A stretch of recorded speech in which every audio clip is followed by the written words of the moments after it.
तो आज हम बात करने वाले हैं क्लास 10 जीव विज्ञान के बारे में, है ना। ये हमारा लेक्चर नंबर 4 है। अभी तक हम लेक्चर नंबर 3 बना चुके हैं। यदि आप नहीं देखें तो उसे जाकर देखिए, है ना। तो जैव प्रक्रम जो है मुख्यतः कितने होते हैं? 4 होते हैं। जैव प्रक्रम मुख्यतः कितने होते हैं? 4 होते हैं। चैप्टर का नाम है जैव प्रक्रम। जैव प्रक्रम। और जैव प्रक्रम जो है मुख्यतः 4 होते हैं। पोषण, दूसरा है श्वसन, श्वसन, है ना। और तीसरा जो है उसके बाद है परिवहन, और क्या है? उत्सर्जन। इसको हम वहन भी कह सकते हैं, वहन, वहन, है ना। और चौथा जो है उत्सर्जन, उत्सर्जन। तो इन चारों में से हम पोषण के बारे में चर्चा कर चुके हैं, है ना। पोषण के बारे में हम चर्चा कर चुके हैं। अब हम बात करेंगे श्वसन के बारे में। किसके बारे में? श्वसन के बारे में, ठीक है।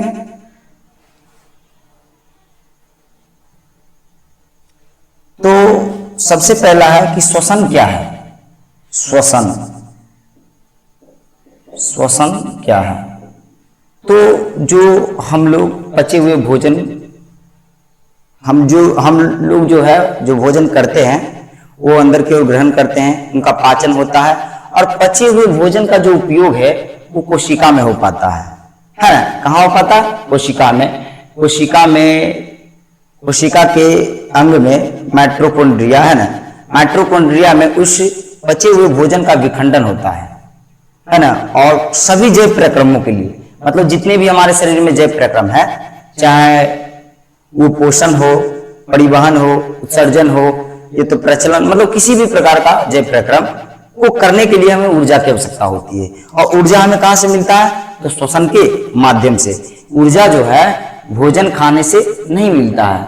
ये तो बचपना वाली बात हो गया कि भोजन खा लिए और ऊर्जा मिल गया। नहीं, भोजन खाने से ऊर्जा नहीं मिलेगा। जब तक हम भोजन को खाएंगे उसके बाद हम उसका क्या करेंगे?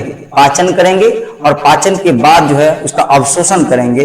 और अवशोषण के दौरान ही क्या होगा कि कोशिका के माइटोकॉन्ड्रिया में, है ना, पचे हुए भोजन का क्या होगा? विखंडन होगा। किसके माध्यम से? तो ऑक्सीजन के माध्यम से। जब उसमें ऑक्सीजन मिलेंगे तो क्या होंगे? उपचयित होंगे, है ना, उपचयन होगा उसका, ठीक है। तो कहता है कि पचे हुए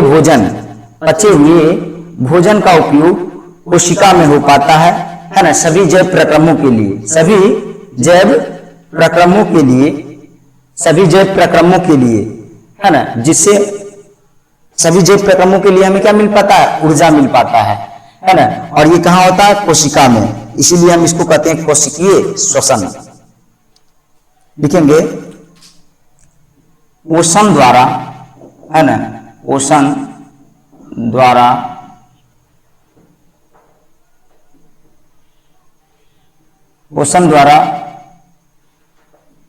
अवशोषित भोजन, अवशोषित भोजन का उपयोग, भोजन का उपयोग कहाँ हो पाता है? कहाँ हो पाता है? कोशिका में। उपयोग कोशिका में हो पाता है, कोशिका में हो पाता है, में हो पाता है, ठीक है। और कोशिका में, कोशिका के एक अंग जिसको हम कहते हैं माइटोकॉन्ड्रिया, और कोशिका द्रव्य, है ना, दो जगह पचे हुए भोजन का क्या होता है? विखंडन होता है। एक है कोशिका द्रव्य और दूसरा है माइटोकॉन्ड्रिया, है ना। माइटोकॉन्ड्रिया क्या है? कोशिका का एक, कह ले तो अंग है, कोशिकांग है। कोशिका क्या है? हमारे जीवन की एक मौलिक इकाई है ना, जिस पर क्या है? हमारा जीवन निर्भर करता है। यदि कोशिका नहीं होगा तो हमारा जीवन ही नहीं होगा, है ना। पूरा मानव जाति, ये तो पहले पूरा संसार में जितने भी लोग हैं वो किससे बने हैं? तो एक कोशिकीय जीव से बने हैं, ठीक है। तो वो कहता है कि पोषण द्वारा अवशोषित भोजन का उपयोग कोशिका में होता है सभी जैव प्रक्रमों के लिए, है ना, सभी जैव प्रक्रमों के लिए, सभी जैव प्रक्रमों के लिए, है ना, दिख रहा ना, सभी जैव प्रक्रमों के लिए ऊर्जा की प्राप्ति होती है। किसकी प्राप्ति होती है? ऊर्जा की प्राप्ति होती है, मतलब ऊर्जा मिल पाता है ना, प्राप्ति होती है, ठीक है, होती है। और पचे हुए भोजन कोशिका में विखंडित होते हैं, इसलिए इसे हम क्या कहते हैं? कोशिकीय श्वसन। क्या कहते हैं? कोशिकीय श्वसन। हम यहां से लिख सकते हैं कि पचे हुए भोजन, है ना, पचे हुए भोजन का विखंडन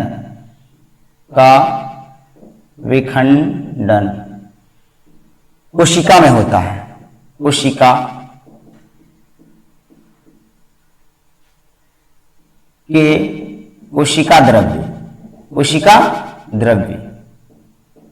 द्रव्य या किसमें होता है? माइट्रो, है ना, माइट्रोकॉन्ड्रिया में, है ना, माइट्रोकॉन्ड्रिया में होता है। इसलिए इसे क्या कहते हैं? इसे कोशिकीय श्वसन कहते हैं। क्या कहते हैं? कोशिकीय श्वसन।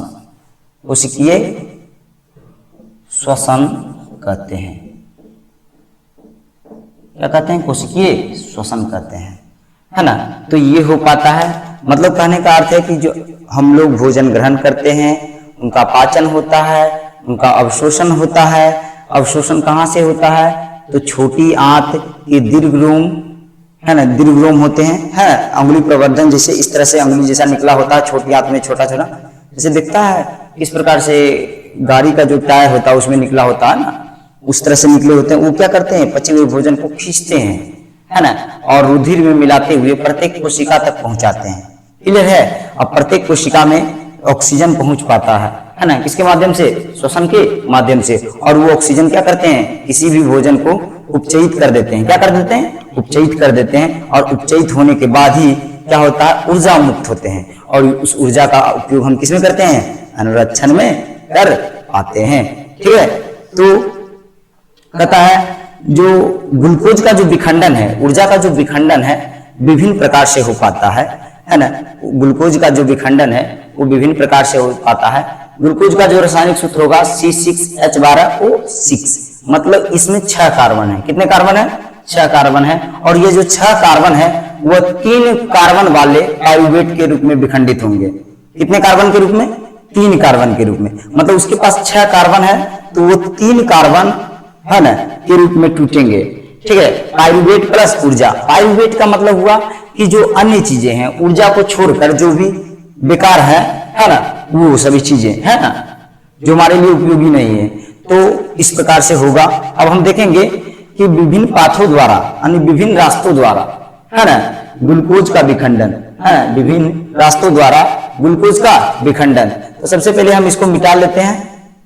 ठीक है, काफी जगह मिल जाएगा और समझाने में काफी आसान होगा। अब हम समझेंगे कि विभिन्न पाथों द्वारा ग्लूकोज का विखंडन, मतलब ग्लूकोज किस प्रकार से टूटते हैं, है ना, क्योंकि हम लोग जो खाते हैं उससे हमें क्या मिलता है? ग्लूकोज मिलता है। कार्बोहाइड्रेट किस में परिवर्तित होता है? ग्लूकोज में। किस एंजाइम की मदद से? बताओ। कार्बोहाइड्रेट जो है वो ग्लूकोज में परिवर्तित होता है, किस एंजाइम की मदद से? बताओ। जठर ग्रंथि में जो रस होते हैं, है ना, उसकी सहायता से। ठीक है, जठर ग्रंथि किस में होते हैं? बताओ। जठर ग्रंथि किस में होते हैं? जठर ग्रंथि में क्या क्या होता है? श्लेष्मा होता है, हाइड्रोक्लोरिक होता है, आंतरस में, है ना, आंतरस क्या होता है कि उसमें कार्बोहाइड्रेट को ग्लूकोज में बदला जाता है। और क्या कहते हैं, कार्बोहाइड्रेट को ग्लूकोज में बदला जाता है, और उसमें क्या होते हैं? हाइड्रोक्लोरिक अम्ल होते हैं, और क्या होते हैं? श्लेष्मा होते हैं, है ना, 3 चीज होते हैं।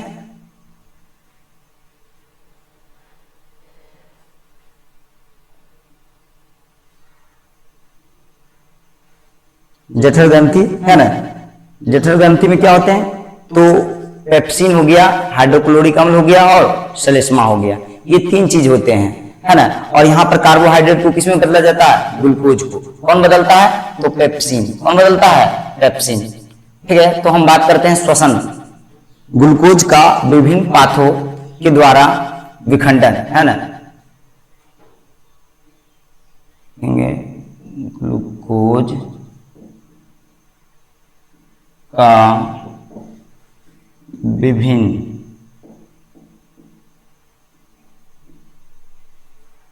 पथों द्वारा विखंडन, है ना, विखंडन। ठीक है, तो 3 तरह से हो पाता है विखंडन। एक तो पहला है ऑक्सीजन की उपस्थिति में, और दूसरा है ऑक्सीजन की अनुपस्थिति में, और तीसरा क्या है, ऑक्सीजन के अभाव में, है ना। 3 प्रकार से ग्लूकोज का विखंडन हो पाता है। ग्लूकोज का जो रासायनिक सूत्र होगा वो क्या होगा, ग्लूकोज का रासायनिक सूत्र होगा ग्लूकोज, है ना, क्या हो जाएगा, C6H12O6। मतलब इसमें कार्बन कितने हैं, तो 6 कार्बन हैं। कितने कार्बन हैं, 6 कार्बन हैं। और ये 6 कार्बन जो है वो 3 कार्बन के रूप में, है ना, टूटेगा 3 कार्बन के रूप में। कितने कार्बन के रूप में, 3 कार्बन के रूप में। ठीक है, इसमें 3 कार्बन के रूप में। ठीक है, इसमें 2 चीज, 3 कार्बन जो है टूटेंगे, 3 कार्बन से, है ना, 3 कार्बन जो टूटेंगे वो 2 रूप में टूटेंगे, पायरुवेट प्लस ऊर्जा, पायरुवेट प्लस ऊर्जा। मतलब इस ग्लूकोज में जो है ना 6 कार्बन है। ठीक है, तो इसका विखंडन ऊर्जा मुक्त होने में 3 कार्बन का इस्तेमाल होगा, उपयोग होगा। ठीक, 3 कार्बन का उपयोग हुआ। ठीक है ना, किस रूप में होगा, तो पायरुवेट प्लस ऊर्जा।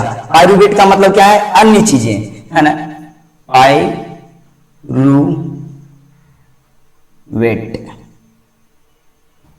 पायरुवेट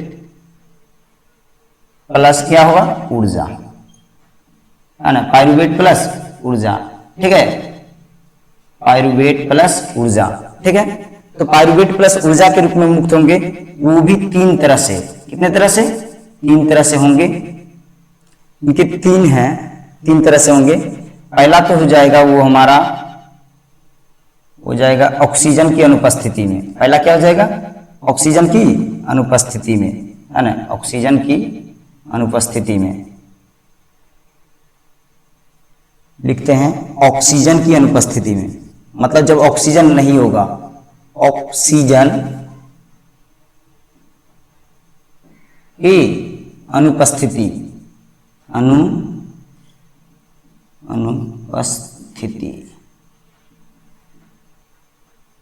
अनुपस्थिति में। ठीक है, ऑक्सीजन की अनुपस्थिति में। और दूसरा क्या होगा, ऑक्सीजन की उपस्थिति में, है ना, दूसरा क्या होगा, ऑक्सीजन की उपस्थिति में। मतलब जब ऑक्सीजन होंगे तब क्या होगा, 3 तरह से हो पाएंगे, है ना, 3 पाथ हैं। कितने रास्ते हैं, 3। कहता है ग्लूकोज का विभिन्न पथों द्वारा विखंडन। तो कितने पथ हैं, 3 पथ हैं। पहला है ऑक्सीजन की उपस्थिति, ऑक्सीजन की अनुपस्थिति, और दूसरा है ऑक्सीजन की उपस्थिति, और तीसरा क्या है, ऑक्सीजन का अभाव। यहां पर हम लिखेंगे, पहले लिख लेते हैं ऑक्सीजन की उपस्थिति, ऑक्सीजन की उपस्थिति। ठीक है, और तीसरा जो है हमारा, वो तीसरा क्या होगा, तीसरा हो जाएगा ऑक्सीजन का अभाव। क्या हो जाएगा, ऑक्सीजन का अभाव। तीसरा हो जाएगा ऑक्सीजन का अभाव, ठीक है, ऑक्सीजन का अभाव। तो जब ऑक्सीजन की अनुपस्थिति होगा तो पायरुवेट क्या क्या होंगे, पायरुवेट जो होंगे वो इथेनॉल होंगे। क्या होंगे, इथेनॉल प्लस में कार्बन डाइऑक्साइड और ऊर्जा, है ना। क्या क्या मुक्त होंगे, पायरुवेट के रूप में क्या क्या मुक्त होंगे, इथेनॉल, कार्बन डाइऑक्साइड प्लस ऊर्जा। कब होगा, जब ऑक्सीजन की अनुपस्थिति होगा तब। और ये किसमें होंगे, ईस्ट, है ना, ईस्ट और किण्वन, है ना, ईस्ट और किण्वन। तथा ऑक्सीजन की अनुपस्थिति में जब ऑक्सीजन नहीं होंगे तो क्या होंगे, इथेनॉल निकलेंगे।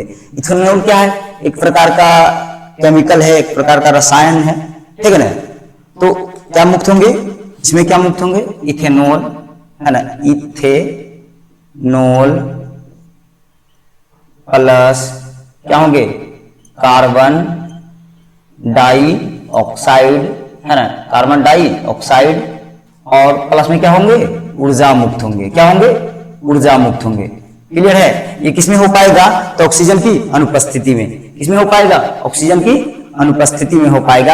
अब उसके बाद बात करते हैं ऑक्सीजन की उपस्थिति में। तो ऑक्सीजन की उपस्थिति में क्या होगा, ऑक्सीजन की उपस्थिति में क्या हो पाएगा कि ऑक्सीजन, जल तथा ऊर्जा मुक्त हो पाएंगे, है ना। क्या हो पाएंगे, ऑक्सीजन कहते हैं, मुक्त क्या होंगे, कार्बन डाइऑक्साइड में, ऑक्सीजन तो लेगा ना। हाँ, तो इसमें क्या होंगे मुक्त, कार्बन डाइऑक्साइड, कार्बन डाइऑक्साइड,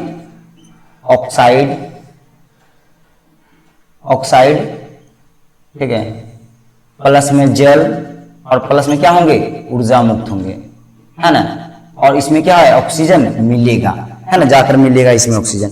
इसमें क्या होगा, बिना ऑक्सीजन की कार्बन डाइऑक्साइड निकालेगा और इथेनॉल निकालेगा और ऊर्जा निकालेगा, ठीक है।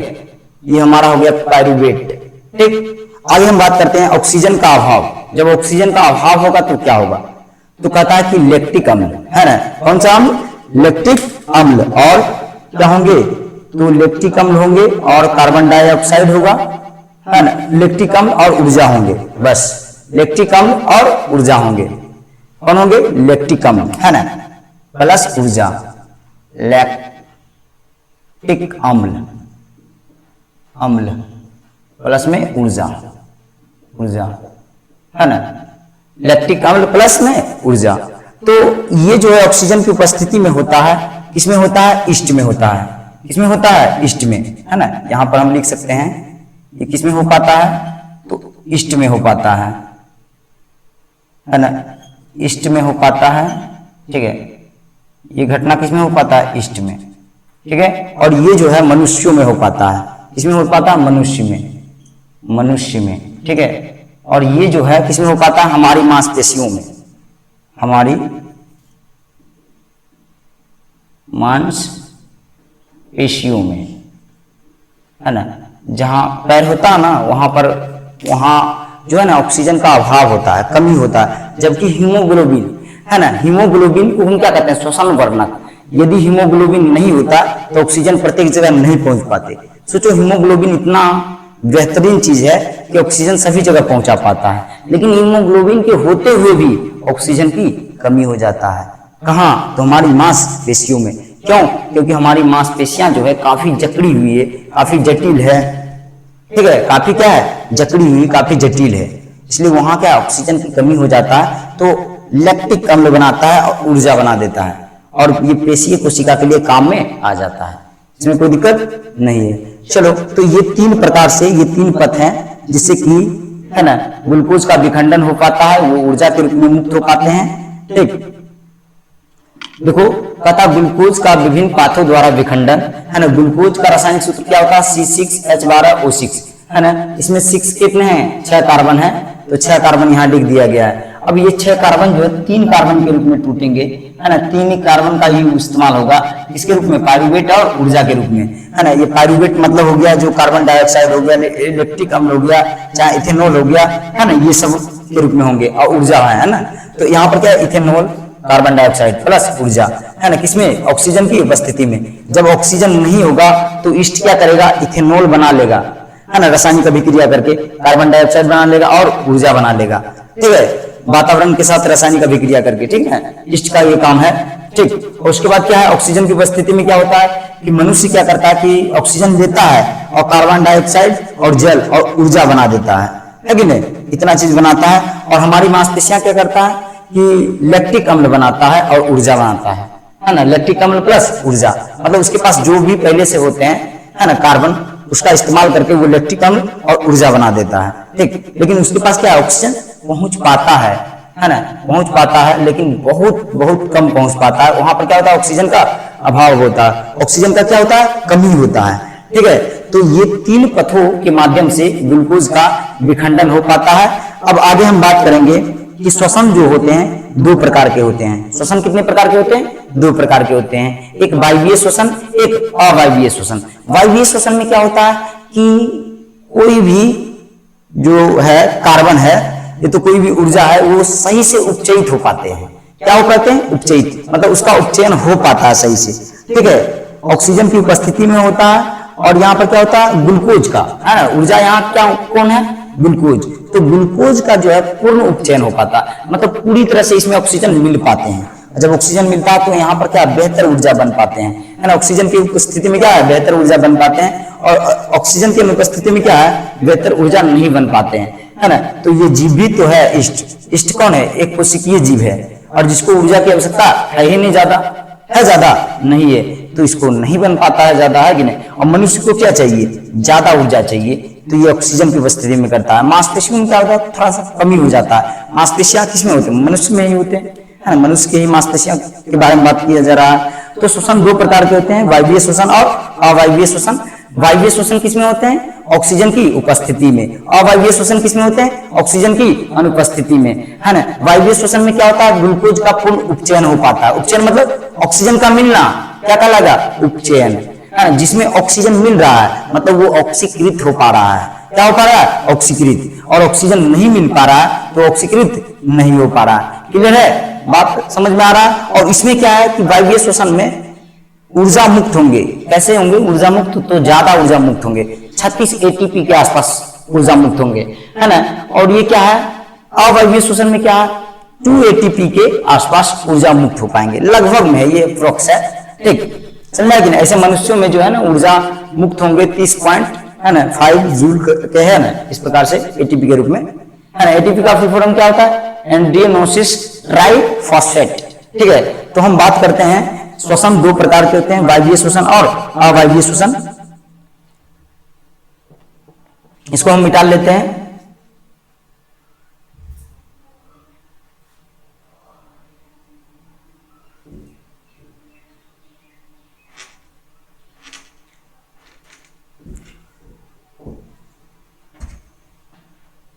वायवीय श्वसन और अवायवीय श्वसन के बारे में हम चर्चा करेंगे।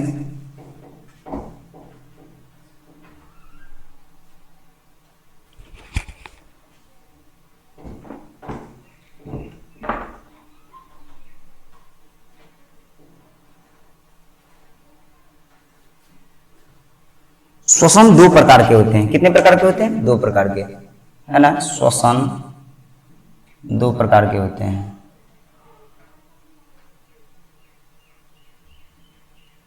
पहला है वायवीय श्वसन, है ना। क्या है? वायवीय श्वसन, वायवीय श्वसन। और दूसरा क्या है? अवायवीय श्वसन, है ना। दूसरा क्या है? अवायवीय श्वसन, है ना। अवायवीय श्वसन, ठीक है। पहला क्या है? वायवीय श्वसन, और दूसरा क्या है? अवायवीय श्वसन। तो वायवीय श्वसन जो है ऑक्सीजन की उपस्थिति में होता है। वायवीय श्वसन क्या होता है? ऑक्सीजन की उपस्थिति में, ऑक्सीजन की उपस्थिति में, ऑक्सीजन की उपस्थिति में,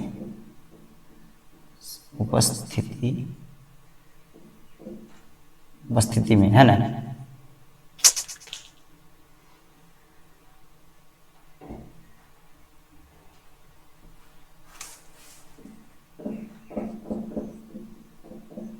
ऑक्सीजन की उपस्थिति में होता है, ठीक है। ऑक्सीजन की उपस्थिति में हो पाता है। और क्या है? ऑक्सीजन की अनुपस्थिति में हो पाता है। कहाँ हो पाता है? ऑक्सीजन की अनुपस्थिति में। ये जो है अवायवीय श्वसन कहाँ होता है? ऑक्सीजन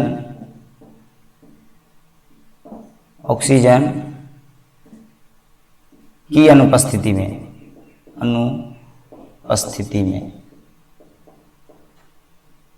ऑक्सीजन की अनुपस्थिति में। और यहाँ पर क्या होता है? ग्लूकोज का पूर्ण उपचयन होता है। यहाँ पर क्या होता है? ग्लूकोज का पूर्ण उपचयन,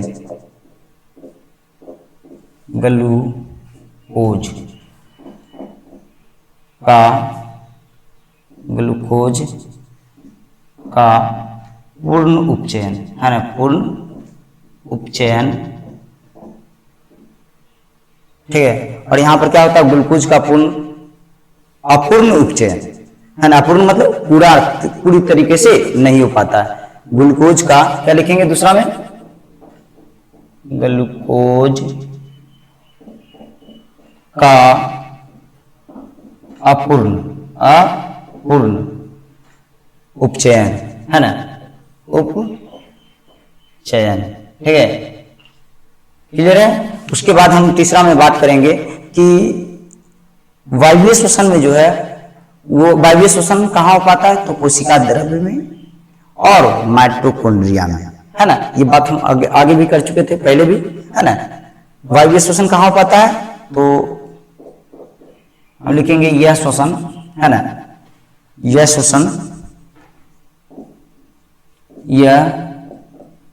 श्वसन,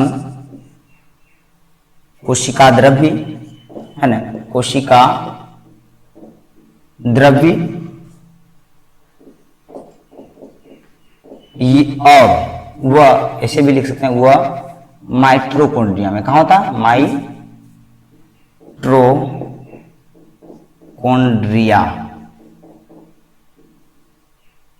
में, है ना, ठीक है। और ये जो अवायवीय श्वसन है वो सिर्फ कोशिका द्रव्य में हो पाता है, किसमें हो पाता है, सिर्फ और सिर्फ कोशिका द्रव्य में हो पाता है ना। तीसरा में इसमें लिखेंगे यह श्वसन, यह क्या है, यह श्वसन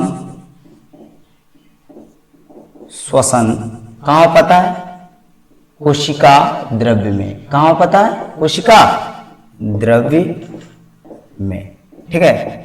यह श्वसन कहाँ हो पाता है, कोशिका द्रव्य में, यह श्वसन कोशिका द्रव्य में होता है। इस तरह से लिख सकते हैं आप आगे बढ़ाकर, है ना। चलो उसके बाद कहता है कि वायवीय श्वसन में, है ना, वायवीय श्वसन में क्या मुक्त होते हैं, तो कार्बन डाइऑक्साइड, जल प्लस में ऊर्जा मुक्त होते हैं, है ना। वायवीय श्वसन में क्या होते हैं, कार्बन डाइऑक्साइड प्लस जल प्लस ऊर्जा मुक्त होते हैं। लेकिन अवायवीय श्वसन में क्या होता है, इथेनॉल, कार्बन डाइऑक्साइड, लैक्टिक अम्ल और ऊर्जा मुक्त होते हैं, है ना, तीन चीज। अवायवीय श्वसन में क्या आ जाएगा, दो चीज, वायु की अनुपस्थिति और वायु का अभाव, दोनों इसमें शामिल हो जाएंगे। अवायवीय में क्या होंगे, अवायवीय में दोनों शामिल हो जाएंगे। ग्लूकोज को विखंडित करने के कितने पथ थे, तीन पथ, कितने पथ, तीन पथ। पहला पथ क्या था, ऑक्सीजन की उपस्थिति, दूसरा पथ क्या था, ऑक्सीजन की, पहला था ऑक्सीजन की उपस्थिति और दूसरा जो था ऑक्सीजन की अनुपस्थिति, और तीसरा क्या था, ऑक्सीजन का अभाव। तो ऑक्सीजन की अनुपस्थिति और ऑक्सीजन का अभाव ये दोनों इसमें शामिल हो जाएंगे, किसमें, अवायवीय श्वसन में, किसमें बाबू, अवायवीय श्वसन में, ठीक है। तो अभी और बचा हुआ लिखने के लिए, है ना, इसको थोड़ा सा हम मिटा लेंगे, है ना, उसके बाद हम लिखेंगे।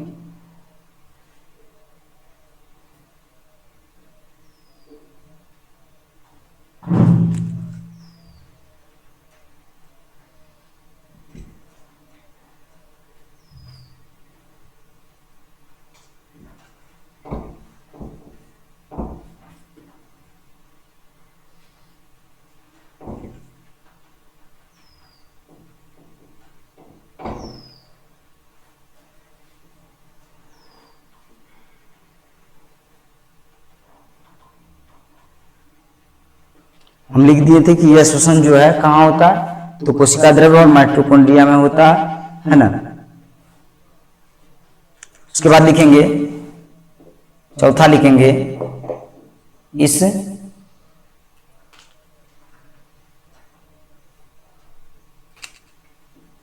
श्वसन में, है ना, इस श्वसन में क्या क्या मुक्त होंगे, तो कार्बन डाइऑक्साइड, है ना, कार्बन डाइऑक्साइड, ठीक है, कार्बन डाइऑक्साइड, और क्या मुक्त होंगे, और होंगे हमारा जल, और क्या होंगे मुक्त, ऊर्जा, है ना, मुक्त होते हैं, मुक्त मतलब निकलते हैं ना, मुक्त होते हैं, ठीक है। और इसमें कहता है इस श्वसन में, है ना, इस श्वसन में, ठीक है, क्या मुक्त होंगे, तो कार्बन डाइऑक्साइड, कार्बन डाइऑक्साइड, ठीक है। और क्या मुक्त होंगे बताओ? वायु के अभाव और वायु की अनुपस्थिति में, वायु के अभाव में क्या होता है? लैक्टिक अम्ल मुक्त होता है, और वायु की अनुपस्थिति में क्या होता है? इथेनॉल।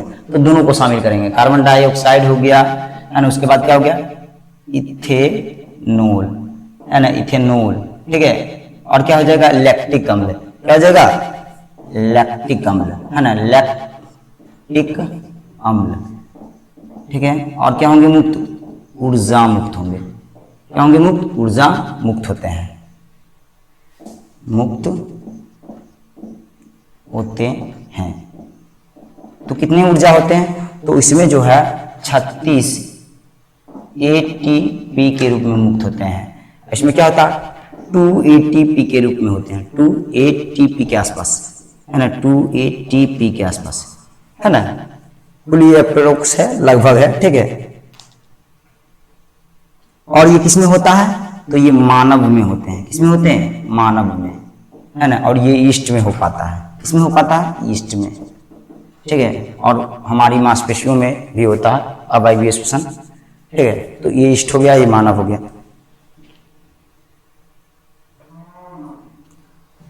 अब इसके बाद जो है हम बात करेंगे मानव श्वसन तंत्र के बारे में, है ना। किसके बारे में? मानव श्वसन तंत्र के बारे में, ठीक है। तो मानव श्वसन तंत्र में क्या होता है कि हम लोग सांस लेते हैं, तो यहां से सांस लेते हैं, इसको कहते हैं नासा द्वार। क्या कहते हैं? नासा द्वार। उसके बाद इस यहाँ पर जो होता है, यहाँ के आसपास, उसको कहते हैं ग्रसनी। ग्रसनी के बाद आता है कंठ, और कंठ के बाद आता है श्वसनी, उसके बाद आता है श्वसनिका, है ना। क्या आता है? श्वसनिका।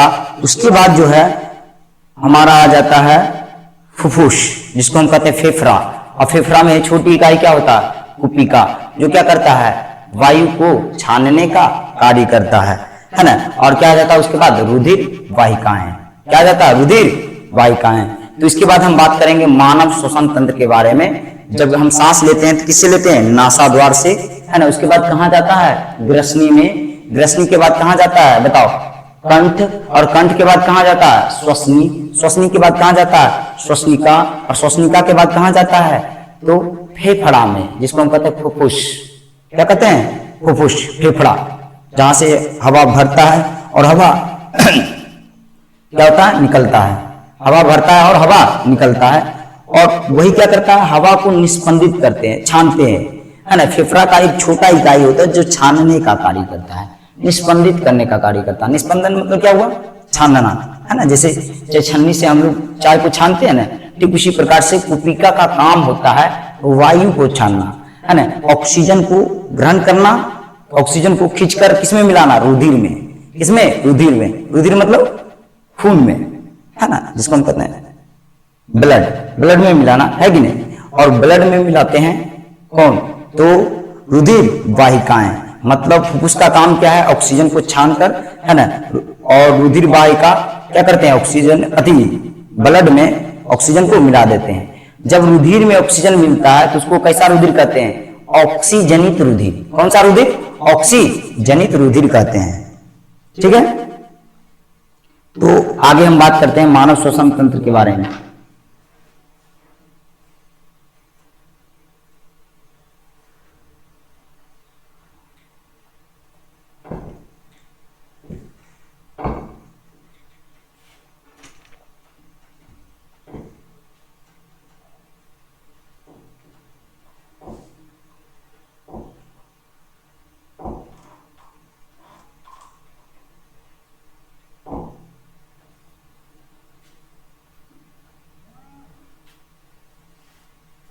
उसके बाद जो है हम बात करेंगे मानव श्वसन तंत्र के बारे में, है ना। मानव, है ना, मानव श्वसन तंत्र, काफी आसान हो गया, ठीक है। तो ये मानव श्वसन तंत्र जो है, मानव श्वसन तंत्र, इसको हम फिगर के माध्यम से भी समझाएंगे। पहले हम समझते हैं ग्राफ के माध्यम से। सबसे पहले मानव श्वसन तंत्र कहां से होता है? नासा द्वार से। मतलब नाक से हम लोग क्या करते हैं? सांस लेते हैं, जिसको हम क्या कहते हैं? नासा द्वार। क्या कहते हैं? नासा द्वार। है ना। इसको सबसे पहले हम बात करेंगे नासा द्वार। कहाँ से होगा? नासा द्वार, है ना। नासा द्वार से हम क्या करेंगे? सांस को ग्रहण करेंगे। उसके बाद कहाँ आएगा? तो ग्रसनी में। कहाँ आएगा? ग्रसनी में, है ना। ग्रसनी के बाद कहाँ आएगा? तो कंठ में। कहाँ आएगा? कंठ में। और कंठ के बाद कहाँ जाएगा? तो श्वसनी में। कहाँ जाएगा? श्वसनी में, श्वसनी, है ना, श्वसनी में। और श्वसनी के बाद जो है कहाँ जाएगा? श्वसनी के बाद कहाँ जाएगा, है ना। श्वसनी के बाद जो है, श्वसनी के बाद कहाँ जाएगा? श्वसनिका में, है ना। कहाँ जाएगा? श्वसनिका, श्वसनिका में, है ना। और उसके बाद कहाँ जाएगा? फुफ्फुस में। फुफ्फुस क्या लिखाता है? फुफ्फुस लिखाता है ना। इसको हम कहते हैं फेफड़ा। क्या कहते हैं? फेफड़ा, है ना। तो फुफ्फुस में आता है, फुफ्फुस सही लिखा है ना।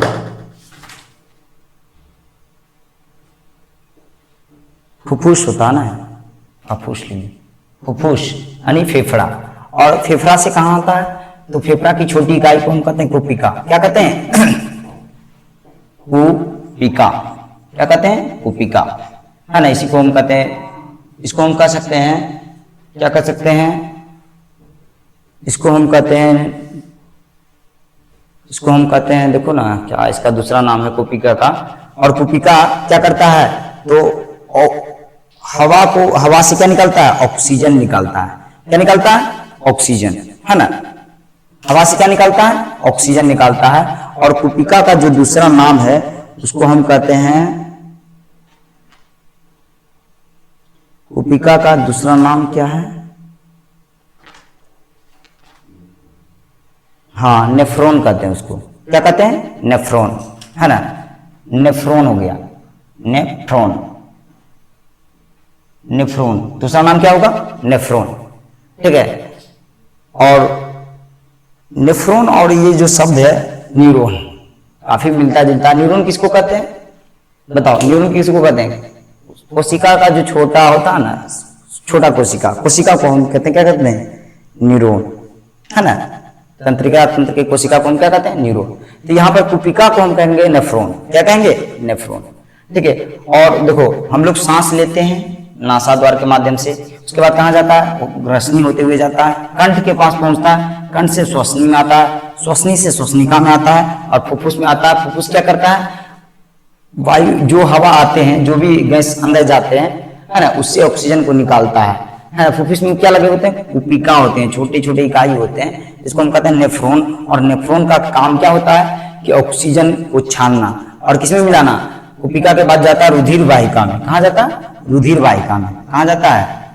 रुधिर वाहिकाएं में, ठीक है। रुधिर वाहिकाएं में, ठीक है ना।